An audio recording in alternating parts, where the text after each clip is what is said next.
Boa noite a todos. Que a paz do nosso Senhor Jesus continue a reinar em nosso meio. Amém? Graças a Deus. Já foi falado aqui, né? Hoje é o culto missionário. E vocês olham para mim e já vê eu com cara de congregação, né? Para mim é um elogio, viu? Pode chamar, tá? Pode me chamar até de cristão, de crente. Pode chamar, tá? Irmãos, hoje eu não trouxe foto, eu não trouxe vídeo, mas eu queria dar um pequeno relatório, né, das congregações. As congregações estão sendo muito abençoadas, né? Nós já tínhamos a participação da UPH nas congregações, todo final de mês, os irmãos indo lá colaborar, levando a palavra, já estava sendo uma grande bênção.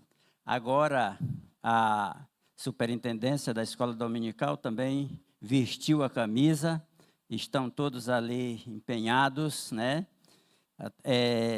Os professores, coordenadora, secretária, superintendente, está sendo uma bênção. Em relação à congregação que está sendo investido ali com as ofertas, nós demos mais algum passo, ganhamos mais uma vez o piso da sala, né? Nós já tínhamos ganhado o piso do templo, agora ganhamos o piso da sala, a sala já está com piso, né? São experiências, irmãos, que só quem está lá para saber. Às vezes é tão simples, né? A gente chegar aqui e colocar um piso. Aqui piso, tá? Um piso, né? Mas para quem estava lá no cimento, no chão, né? Quando as crianças chegaram lá, que viram o piso, chegaram lá, a sala limpinha, bonitinha, eles ficaram dando cabalhota. Não queria sentar nas cadeiras, queria sentar no chão, porque de alegria por ver aquilo ali. Aí o que a gente só tem a agradecer a Deus, né? E a igreja por estar se movimentando, né? E aprendendo também a sair do templo e ir para as congregações, né? Às vezes a gente fala assim, não, tem que ir, fulano vai porque é professor, fulano vai porque é superintendente, fulano vai porque vai pregar. Irmão, mas se você sentiu o desejo no coração de ir para conhecer o trabalho, quem sabe você não se encaixa em alguma coisa ali, também seria de grande valia, né? Não se preocupe você dizer assim, eu não sei fazer nada, vai lá, você só sabe, indo lá, tem quintal para capinar. Você não sabe pregar? Tem quintal para capinar, para limpar, né? Então é assim, a gente só sabe saborear quem está lá dentro, passando por todas as dificuldades. Eu queria falar também, irmãos, do evento que teve aqui nesse final de semana, porque eu fiquei num misto de alegria e de tristeza, certo? Eu fiquei alegre pelas instruções que tivemos, né? O despertar para a obra de Deus, revitalização de igreja, né? Para discipulado, evangelização, coisas muito boas, né? Coisas que a gente vem fazendo, a gente fica alegre porque a gente está no caminho, né? E outras coisas também que a gente aprende. E eu fiquei triste ao mesmo tempo por ver pouca participação da igreja. Nós temos bastante membros aqui, né? Sexta-feira tinha bastante pessoas, sábado de manhã já tinha menos, de tarde menos ainda, né? Isso é um momento precioso para a igreja, porque a gente vem pregando sobre evangelização, sobre discipulado, sobre tantas coisas, e aí a igreja perde essas oportunidades. Pessoas que vieram de tão longe para trazer esse tipo de ensino para nós, e às vezes a gente vê descaso por parte de alguns, né? A gente sabe que começou na sexta-feira à noite, e a gente sabe que tem pessoas que trabalham à noite. Mas se trabalha sexta-feira, se trabalha à noite, sábado de manhã tinha. E tem gente que trabalha sábado pela manhã, mas não trabalha sexta-feira à noite. Não trabalha sábado à tarde, né? E a gente sabe da importância nossa em estar levando a palavra de Deus para as pessoas, né? E às vezes a gente perde essas oportunidades que são tão importantes para nós. Então, por isso que eu fiquei alegre e fiquei triste, certo? Porque eu queria ver mais pessoas empenhadas. Tem gente que chega para a gente e diz assim, como é que eu faço para me aprender pregar, para me aprender fazer uma visita, para mim poder fazer isso? Como é que eu faço para aprender? Vem para a igreja, vem quando tiver esses eventos, né? De pessoas que vêm de longe, capacitadas.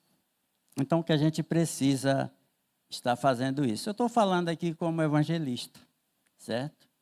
E falando da necessidade, porque a gente sabe o quanto é importante, né? Porque a gente trazer uma mensagem aqui de 30 minutos, às vezes não fica muita coisa, mas trazer uma mensagem de um dia inteiro, né? Pessoa estudando, é bem mais palpável, né? Para ficar alguma coisa.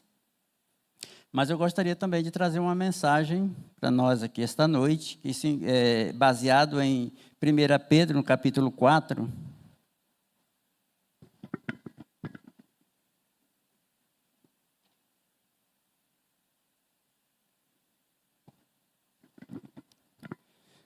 Pedro, capítulo 4, nós vamos ler do verso 12 ao 19. Eu queria pedir para algum irmão diácono me socorrer, que a boca está seca. 20 anos pregando, ainda não acostumei. Continuo com a boca seca. 1 Pedro 4, do 12 ao 19. Já está lá na tela, né? Eu vou ler, os irmãos acompanham. O título aí fala que é o sofrimento por Cristo é privilégio glorioso.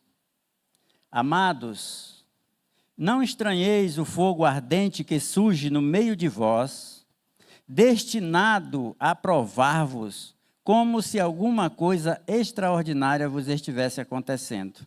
Pelo contrário, alegrai-vos na medida em que sois co-participante dos sofrimentos de Cristo, para que também na revelação da sua glória vos alegreis, exultando.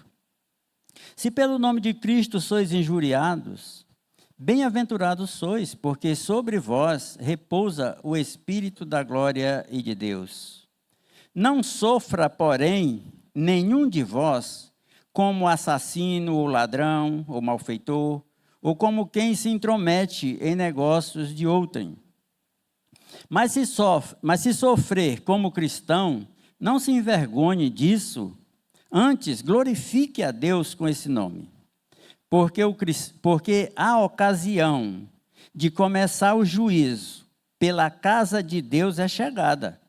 Ora, se primeiro vem por nós, qual será o fim daqueles que não obedecem ao Evangelho de Deus? E se é com dificuldade que o justo é salvo, onde vai comparecer o ímpio? Sim, o pecador? Por isso também, os que sofrem segundo a vontade de Deus, encomendem a sua alma ao fiel Criador na prática do bem. Amém. Oremos. Senhor Deus, Pai Santo bendito, nós te somos gratos, ó Deus, pela tua palavra, ó Deus, pelas exortações que ficaram registradas na Bíblia para nós. Mas nós precisamos, ó Deus, da iluminação do teu Santo Espírito, ó Deus, para que nós possamos entender aquilo que o Senhor quer nos transmitir esta noite. Ó Deus, nos desarma, Pai, das nossas vontades, dos nossos sentimentos, ó Deus, das nossas preocupações, para que nós possamos, ó Deus, ouvir o Senhor falar aos nossos corações. Nos dá, ó Deus, a sensibilidade do teu Espírito, para que nós possamos ouvir o Senhor falar com cada um de nós. Pai, é no nome de Jesus, ó Deus, que nós oramos e nós te agradecemos. Amém, Jesus. Amém. Essa carta, o tema dela principal, dessa primeira carta de Pedro, é sofrimento.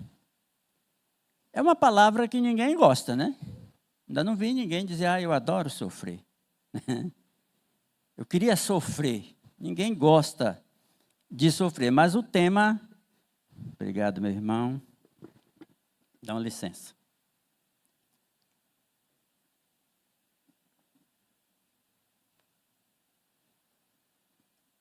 mas o tema aqui era sofrimento.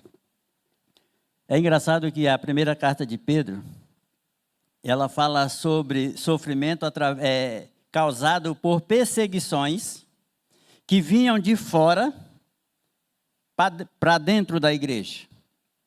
Eles sofriam por quê? Por ser cristão, eles sofriam, eram prejudicados pelas autoridades. Mal interpretado.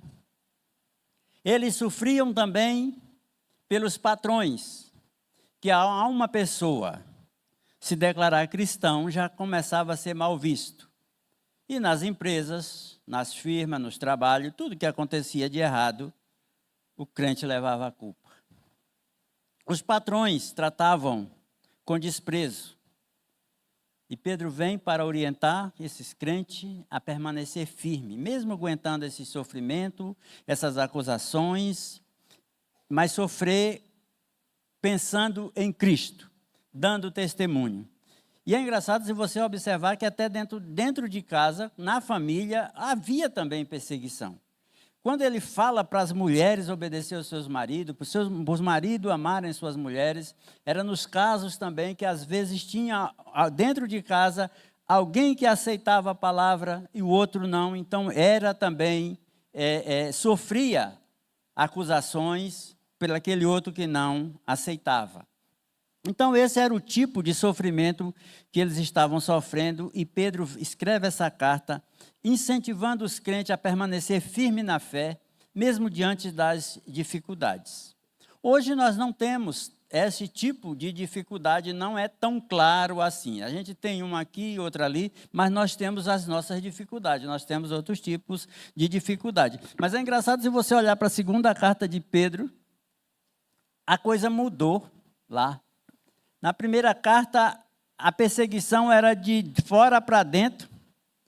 Na segunda carta, a perseguição já estava dentro. Era dentro, através dos falsos mestres, certo? Mas nós vamos nos ater aqui na primeira carta, nesse sofrimento. O texto que nós lemos é a respeito de sofrimento, sofrer por Cristo, sofrer pelo Evangelho, suportar as acusações, mas pelo o Evangelho. E Jesus foi o nosso maior exemplo de suportar o sofrimento, suportar as acusações por nós. Então, nós vamos pensar um pouco nesse texto que nós lemos, sobre sofrimento e obediência ao Evangelho. Eu falei ainda há pouco a respeito da minha tristeza, porque alguns irmãos não vieram participar do nosso workshop, né? Nome difícil de falar. Eu fiquei meio triste. Aí agora eu vou falar para vocês. Irmãos, isso aqui são um tipo de perseguições, sabia? Se você disser no seu trabalho que você tem um evento na sua igreja, para você participar, a primeira coisa que o patrão diz, não, você não pode ir. Se você for, eu vou cortar seu ponto, né? Ou se você for, eu vou lhe demitir. E nós cedemos a esse tipo de pressão. Nós não confiamos no nosso Deus. O patrão é uma coisa, nosso Deus é outro. Totalmente diferente. E às vezes nós usamos essas coisas como desculpa para não nos envolvermos com a palavra de Deus, né? Outra coisa também que nós somos, é tentado mesmo. São a nossa vida, o nosso bem-estar, aquilo que nos satisfaz. Vou dizer para vocês, não é fácil mesmo não passar o dia aqui escutando o camarada falando aqui na frente. Eu vim, mas eu sei o sono que eu passei. Ainda bem que tinha uma garrafa de café, e aí o preletor aqui era direto no café, que eu acho que também ele não estava aguentando.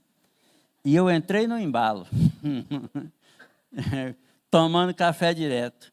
Mas pela misericórdia de Deus, eu consegui vir na sexta, sábado de manhã, sábado à tarde, graças a Deus. Mas, irmão, esses são os tipos de dificuldades, sabia? A gente fica pensando, porque nessas dificuldades que tinha, a gente olha para a gente, não, a gente não tem esse tipo de dificuldade. Naquela época eles não tinham isso não, sabia? Eles não tinham tanto lazer, não tinham essas coisas que preocupar. Preocupar porque se ele não trabalhasse, ele não comia mesmo, sabe? Naquele tempo não tinha carteira assinada, certo? Não tinha Ministério do Trabalho, não tinha, certo? Ou trabalhava ou passava fome. Hoje nós temos todos esses amparos, mas nós queremos mais é uma desculpa, certo? Mais é uma desculpa. Cheguei do trabalho, cansado, vou para lá? Não, não vou. Esses são os tipos de coisas. Vamos fazer um trabalho de evangelização? Não, hoje não dá não, estou meio cansado. Não vai não vou dar não, vai dar não. Então, esses são os tipos de coisas que a gente enfrenta. Então, vamos pensar sobre sofrimento e obediência ao Evangelho. Em primeiro lugar, eu queria destacar que, para nós nos conscientizar, que o sofrimento é um meio de purificação. Quem veio aqui, passou, sabe, estou usando esse exemplo, é porque é muito recente. Quem veio, ele sabe o que passou aqui, de cansaço, sono, e ter que prestar atenção, ter que observar tudo, certo? Mas quantos que tiveram aqui que saíram alegres, abastecidos, mais alegres, mais preparados, mais com vontade de trabalhar? Porque veio. Então, o sofrimento, ele vem para nos purificar. Se você observar aí o versículo 12, ele diz, amados, não estranhei o fogo ardente que surge no meio de vós, destinado a provar-vos. Ele está comparando o sofrimento aqui com o fogo. E ele está falando sobre o fortalecimento com a provação, como provar a pessoa. E quando ele fala em provar, nós temos que ir lá para aqueles métodos que usavam para purificar os minerais, o ouro, a prata, tudo sujo, mas botavam dentro de uma vasilha e tacava fogo, derretia tudo, a sujeira subia, limpava, então o ouro, a prata ficava limpo. E ele faz essa comparação com nós. Claro que aqui está no contexto lá que foi escrita essa perseguição que acontecia, mas hoje também, todas as dificuldades que enfrentamos é como se fosse um fogo tentando nos purificar. E eu acho incrível, gosto dessa palavra, quando ele diz assim, amados, não estranhei, ou seja, não fica assustado com isso não, com o sofrimento não, levanta a cabeça e vamos em frente. Não estranhe o fogo ardente que surge no meio de vós, as dificuldades que acontecem no meio de vocês, porque isso vem para provar vocês. E depois de provado, tem muito mais valor, muito mais serventia. Então, provar é passar pelo fogo, provar é fortalecer a fé. Como é que você vai saber se a sua fé está provada? Se você não se dispor a sofrer por Cristo. E olha que o sofrimento que eu estou falando está muito leve, graças a Deus aqui para nós, né? É muito leve. Eu nunca apanhei falar de Deus. Pode escutar alguma resposta ruim, já levei porta na cara, bateram e mandaram eu embora. Eu fui, tinha outra casa do lado, eu fui. Esse é o tipo de sofrimento, e às vezes a gente acha que não, mas isso aí prova a fé. Por que que prova a fé? Quando eu digo que quando a gente sai de dentro da igreja e começa a trabalhar, que você vai ver o que é ser crente, certo? É quando você chama uma pessoa e ele te dá uma resposta, você diz, poxa, é como se você levasse um presente para a pessoa e a pessoa, além de não receber, ainda te xinga, ainda desfaz de você. Mas com isso você vai crescendo. Você vai fortalecendo sua fé e você vai começar a perceber que você realmente é diferente. Que você é diferente do outro. Porque você valoriza as coisas de Deus. E você vai começar a sofrer também. Porque você vai ver que você levou uma coisa boa e aquela pessoa não quis receber. Mas tem uma recompensa. Porque você vai encontrar um que abraça que recebe com alegria. Sexta-feira eu estive visitando um senhor. Ele estava muito arredio, ele estava bravo, ele não disse que, já tinha dito para mim que não ia mais para a igreja. Não ia para a igreja. Ele só ia na igreja quando ele tivesse com a vida dele toda consertada. Eu falei, você não vai nunca. Não vai nunca. E aí eu fui sexta-feira lá, conversei com ele de novo. E para glória de Deus, ele estava na escola dominical hoje. Conversei com ele e ele decidiu, disse que está decidido a continuar. Então, aí onde que entra a nossa recompensa. A gente começa a ter aquelas injeção de ânimo. Porque eu vou dizer para vocês, não vou assustar não, tá? Mas às vezes de 50 que você aborda, de meses você trabalhando, sem nenhum, e de repente vai um, você fica todo feliz da vida. E a gente falar de provações, eu não sei por que só na vida cristã que a gente não quer ser provado, né? A gente quer fugir dele de tudo quanto é jeito. Mas para você entrar numa faculdade, você tem que fazer o quê? Você tem que ser provado. Se você não for aprovado, você não entra. Você vai para um emprego, um concurso. Você tem que fazer o quê para conseguir ser contratado? Você vai ter que fazer o concurso. E para você fazer um concurso, você levanta de manhã, acho que eu vou já ali fazer um teste, fazer uma prova. Mas, coitado, você fica meses e meses, né? Estudando, lutando, até hora. E vai. Toda a nossa vida é assim. A gente vê um soldado, um policial militar, bonitinho, fardadinho, todo bonitinho, numa viatura. A gente diz, poxa, mas é bom ser policial, né? Aí quando você bota um filho na polícia, quando ele tem que passar pela quarentena, né? Tem um policial ali que sabe o que eu estou falando. Para ele poder ser admitido como um soldado, ele pena. Eu tive um na PM e um na aeronáutica. O da aeronáutica foi mais pesado. Meu filho lá queria fazer ele beber um sangue lá, ele disse que não bebia porque era crente. Sangue de coelho, aí pegaram o coelho, abriram e esfregaram na cara dele, todinho. E aí tiraram uma foto dele. Tudo na nossa vida nós somos provados. Tudo. Na vida cristã não é diferente.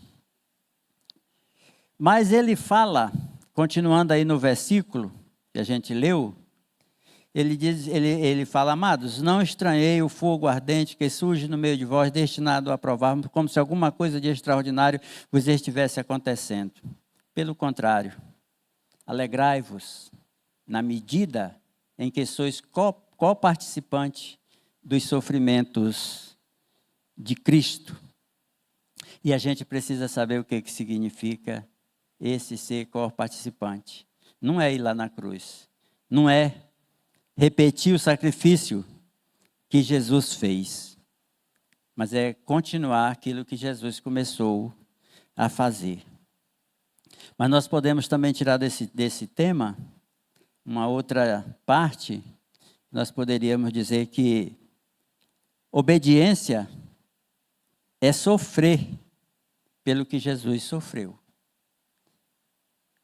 O versículo 13 é o que vai dizer, né? Alegrai-vos na medida em que sois coparticipante dos sofrimentos de Cristo. Eu gostaria de mexer com a mente de vocês, que você agorinha lembrasse da cruz do Calvário. Jesus pregado, sendo crucificado, e você olhasse, vendo ele lá em cima pregado, e fizesse uma pergunta para você. O que é que está segurando Jesus ali em cima? Aí talvez você poderia dizer, é os cravos, nas mãos, nos pés, Ou talvez você poderia dizer, é uma corda, deve estar amarrado com alguma corda. Ou você poderia dizer também, não, ele não desce porque os soldados estão lá embaixo, cada um com a lança. Ele tem que ficar lá em cima mesmo.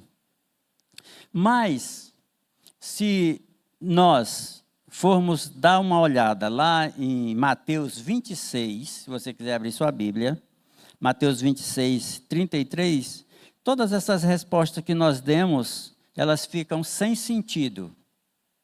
Mateus 26, 53.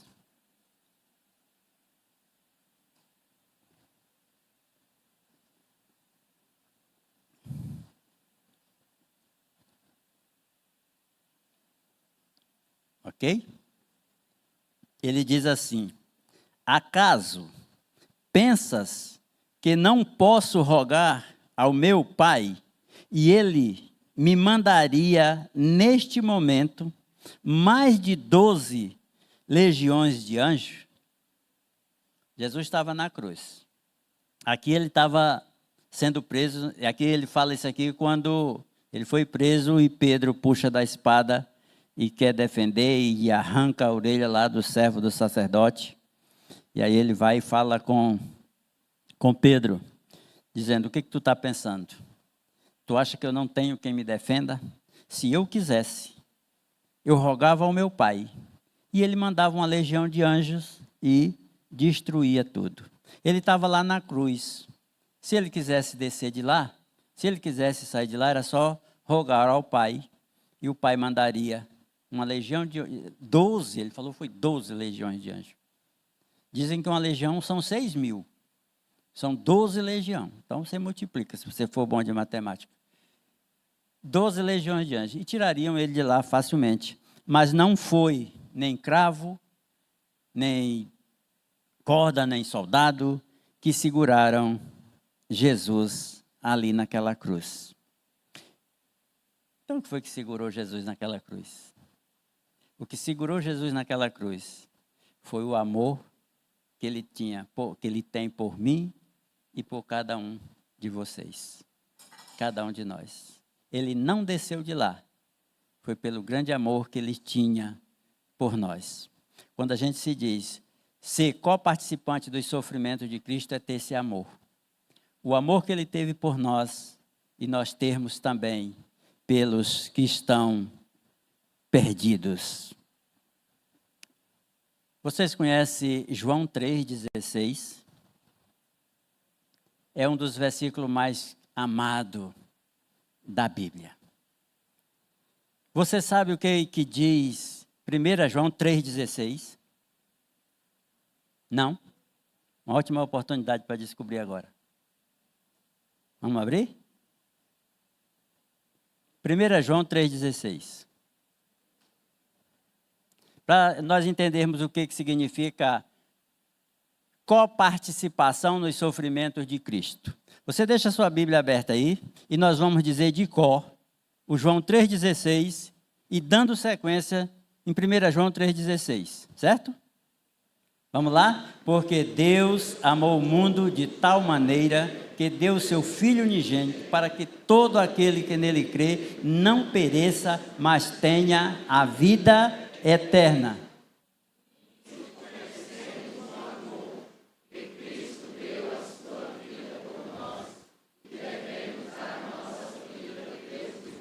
Ai, meu Deus. Pesou, né? Você sabia que é o mesmo assunto? O mesmo escritor, a mesma referência, só muda o livro, certo? Mas é a sequência.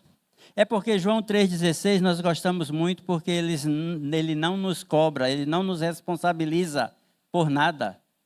Ele apenas nos dá o presente, porque Deus amou o mundo de tal maneira que deu seu Filho unigênito para que todo aquele que nele crê não pereça, mas tenha a vida eterna. Então nós vamos ver lá no João 3,16 o que cabe a nós. Porque se nós, lá em João 3,16, nós parássemos e perguntássemos, tá, Deus fez tudo isso por mim, e eu vou fazer o quê?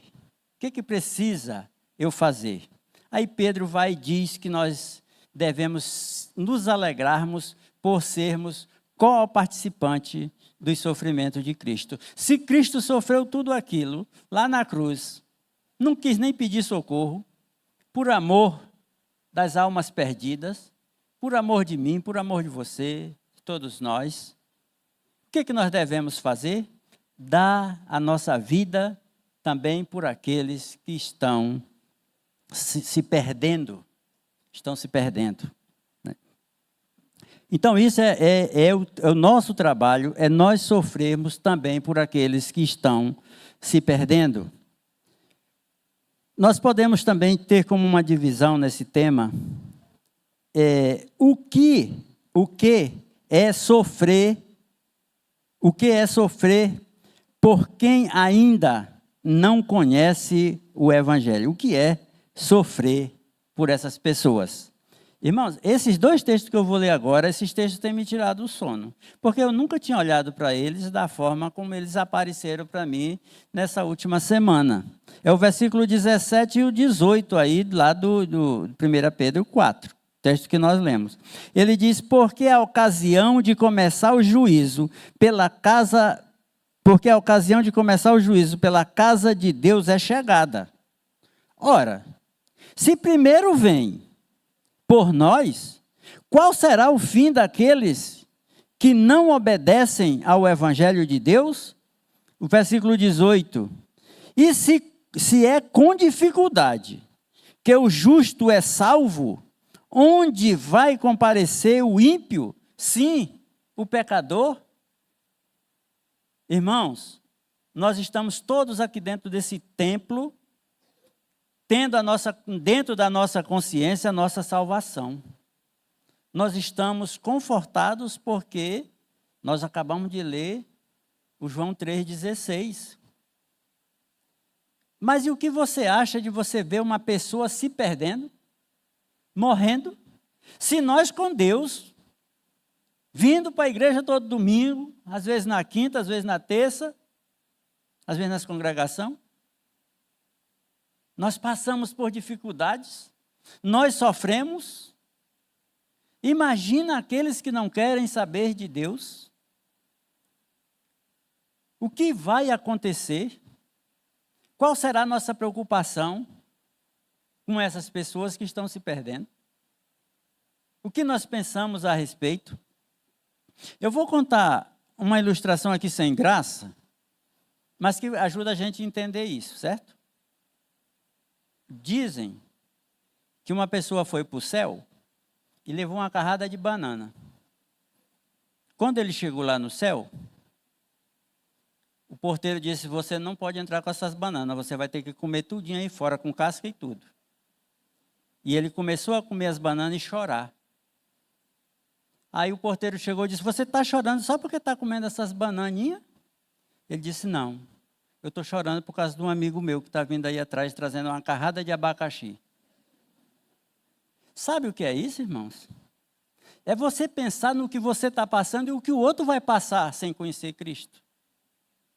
Se nós estamos enfrentando o fogo ardente, o que vai acontecer com aqueles? E quando nós não queremos sofrer por Cristo, se a Bíblia está dizendo que o juízo vem primeiro na casa de Deus, e diz que o versículo 18, e se é com dificuldade que o justo é salvo, onde vai comparecer o ímpio? Sim, o pecador. É dificuldade, já pensou nisso? Que dificuldade é essa? A dificuldade, vocês sabem, é a nossa disciplina. É nós sermos disciplinados para poder nos permanecer no caminho do Senhor. Essa é a grande dificuldade, que nós temos que lutar com isso. Eu estava estudando outro dia a respeito dos 7 pecados capitais, né?